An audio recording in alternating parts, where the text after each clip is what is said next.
Could I ask everyone to come in, please, and take your seats?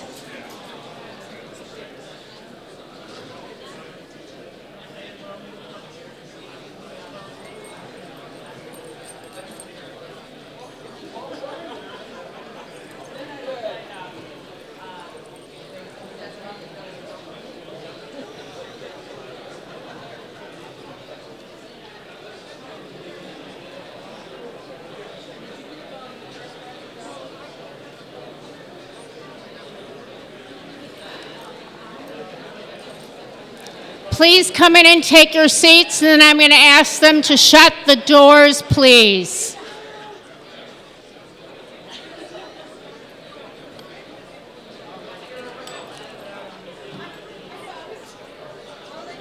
Please take your seats. And if you're the last person in, please shut the door behind you so we don't get the outside noise. Thank you very much.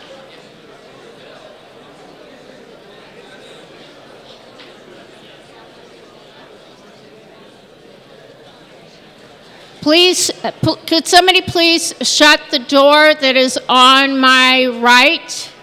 Thank you.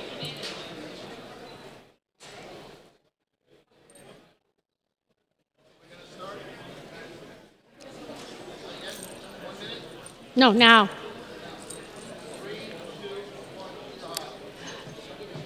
Good afternoon, ladies and gentlemen. The next panel we have is very simply entitled Women and Guns. Each of the women up here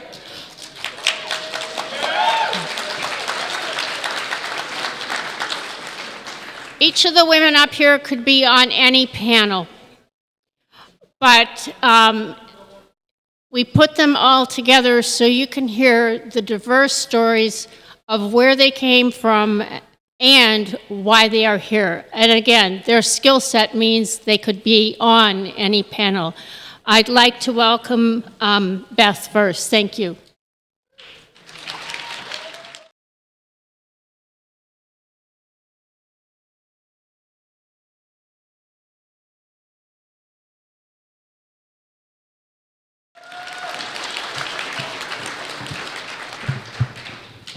Slight adjustment there for the 6-foot-tall frame here. 6'3" with heels.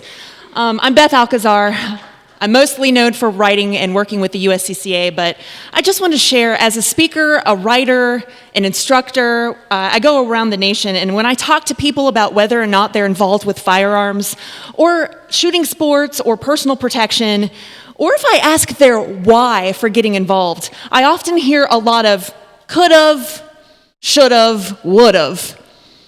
And I'd really like to address these potential excuses or potential opportunities, especially when it comes to women. I by no means want to oversimplify things when it comes to some of the issues with females getting involved with firearms, but I want to at least attempt to provide this overview for you. And for transparency, I have narrowed it down to the could've, should've, would've, because I'm a word nerd, and my background is in language arts and education, and I kind of like grammar, so bear with me. You see, could, would, and should are modal verbs, which usually express ideas such as possibility, necessity, and permission. And could have, would have, and should have are sometimes called modals of lost opportunity. And these word phrases work like grammatical time machines. They tell us what could have, should have, and would have happened. So again, these are reasons why I want to draw our focus to these possible complications and missed chances, specifically for females when it comes to firearms. Could have. Here's the first one. Most of the women I have met over the years who have come through classes and training did not grow up with guns. They did not have military or law enforcement background. They are just moms, grandmoms, business women, single women, married women, college students, and they are all empowered to do something for themselves and for the people they love. They're mostly there not for sport or for fun, at least not at first. But they are there for self-defense, for safety, for protection. That is their main goal, and that is their main motivation. Of course, Pew Research actually shows this, that both male and female gun owners pretty much equally cite personal protection as a reason why they own guns. In fact, about 9 in 10 in each male and female group say that that's a reason, but far larger shares of women say that is the only reason they have guns, with about 27% and just 8% of men. But we know that women are still oftentimes the most victimized gender. 1 in 3 women have experienced some form of physical violence by an intimate partner, and 1 in 7 have been injured by this partner. 1 in 5 women in the US have been raped, and we know that rape is not even reported 63% of the time. So that doesn't even come close to the real statistics. And 19.3 million women in the United States have been stalked in their lifetime.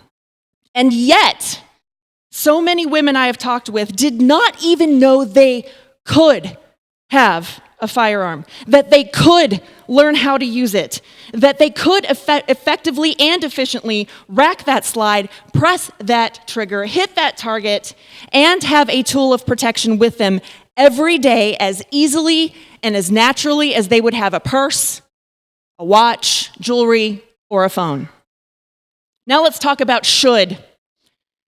This sets up an interesting turn because it gives us a strong sense of accountability and responsibility. A woman said to me at a firearms event just last week, she said, "I've been taking care of myself by eating right, I've been working out, but you know what I was neglecting? I wasn't paying attention to personal protection. And I realized that is something I should be doing for my safety and my well-being overall." But beyond this issue of concern for self, I see so many women, and here's a bunch of them right here. Once they get involved in the firearms world, concealed carry lifestyle, they believe it's more than something just for themselves. It's something for others, for everyone. And having a firearm for self-defense and personal protection is more than just a right, it is a responsibility. And because women are great influencers in their homes, their workplaces, their communities, this idea of should often translates to more women striving to make a difference, and it results in more female involvement in the industry, business owners, writers, speakers, competitive shooters, board members. It results in more female instructors. USCCA alone has seen a huge surge in our instructors and training counselors, and it means more women's organizations that are even represented here right now with A Girl and a Gun and the DC Project, which, by the way, are the real gun safety advocates. I don't care what those who don't like guns are trying to claim. That is our term. And then finally, thank you, it's ours. Finally, the would.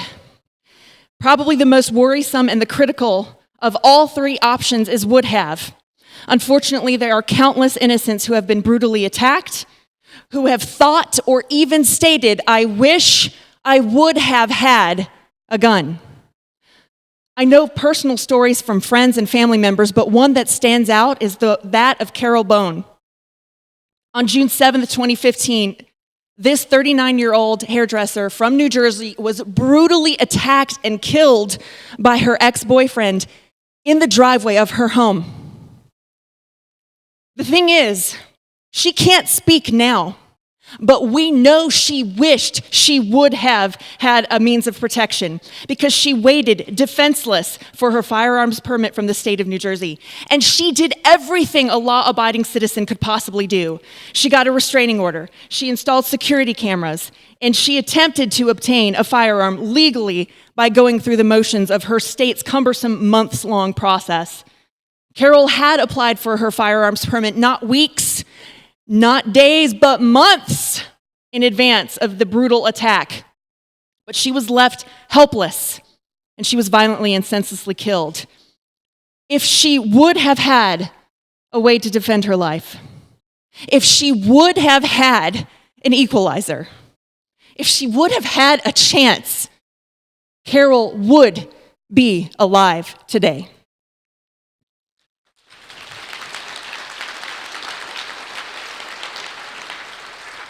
There's a quote I want to share with you in closing by author S.L. Gray that says, could've, should've, would've, didn't. Don't let that be the truth. Don't let that be the result. Don't let that be the end. I encourage everyone to consider the significance of these seemingly simple words and phrases and find ways to contest or change the excuses or the missed opportunities. Please think about the could have and the should have for all the women around us so we can continue to add to our strong, influential 2A community, but perhaps most importantly, so we never have to hear, I wish I would have, again. Thank you.